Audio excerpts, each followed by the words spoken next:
Okay, so I just walked through in my past video, Training Tip Tuesday, and going over the PetSafe EasyWalk Harness. Love this. Been using it for about a year.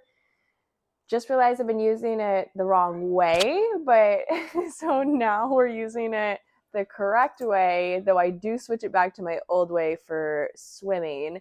You can check out my last video for that. I did want to explain though in this one because my previous video I talked about the soft prong collar by PetSafe. Loved this as well. The problem was with Forest, and I've asked trainers about this in the past and didn't get the best feedback on it. So I noticed Forrest doesn't have a good response with anything like on his collar. He just acts like I'm not there. But if he has a harness or anything on his back, he's like very aware. And as soon as he pulls, he's like looking like, whoa. And so I like him more on a harness because I think he has a better response. But I will say, I had him using this and I loved it. All of a sudden, he was walking better, he was doing great. But then when I've noticed with Forrest, same as the e-collar and same with this, and again, I don't have any problem with any equipment. I just think they need to be used properly.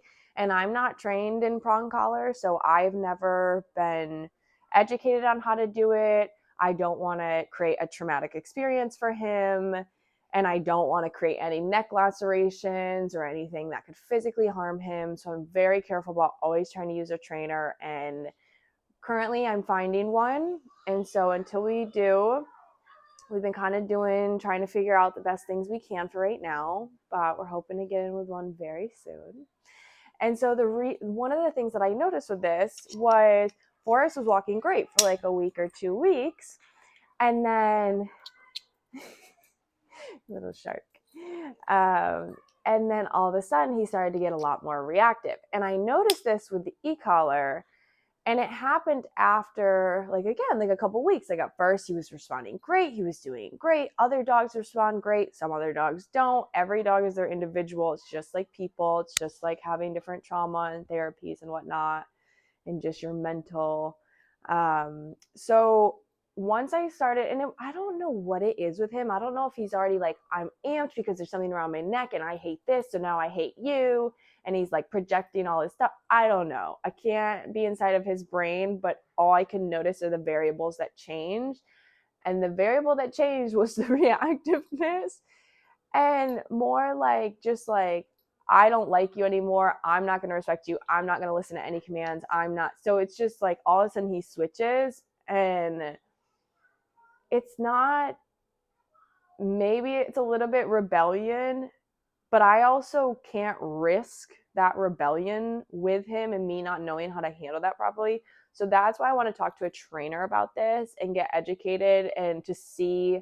I always want to know his scale of how he is with things around children, people, and he's been doing really good. We've had traumatic situations that have caused our progress and our training to slow down a bit and probably honestly extend out another year than I planned to get him ready. In my past training programs, they were about 3 when they were ready, right after that fun, terrible twos teenage stage, which we are in right now. But that's why I'm seeing so much progress with him. And all of a sudden, he's starting to just like click into things. And we're right at that like teenager phase that's going into young adult. And I can see his mental clicking better on the things that we're working with, and he's down here just rolling around. It's so cute. But that's why we have stopped using this for right now. I'm not opposed to it. I think this is an awesome, awesome collar. I think with any equipment, it can work amazingly for any specific dog. Like, every dog is different. He doesn't like certain brushes. Like, I've bought, I think now, like 8 different brushes. So I'll be able to give some good tips on which brushes, and I'll start adding some more to my store too, now that we've tested almost every one that they sell. So I want to help people avoid paying hundreds of dollars for these things because dogs are so individualistic. If we could help you figure that out a little bit faster, then that just takes a weight off your shoulders. It makes the ease with dogs a lot easier, understanding their personality and needs just like us. So, and he's always shown me, like, he gives me a weird look like, mommy, I think it's time to like take care of yourself a little bit. Like, I don't really like, he'll give me space in my apartment when like my vibe might not be good. So I'm like, okay, maybe I'll go like meditate. And then he'll come like meditate with me and sleep right next to me. So it's great. Through my PTSD stuff, he's been right there with me on the journey from self-care, healing, meditation, therapies. It's been a journey, and he's been by my side every single day, and I can't say that about anybody else. So he's always there, and I love that man.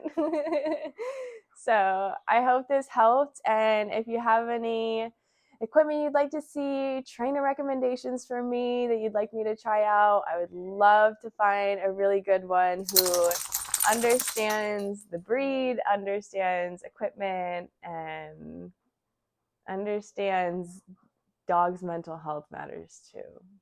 So, which has been very hard to find. So we're excited, but thanks for coming along, and I hope I cleared that up a little bit.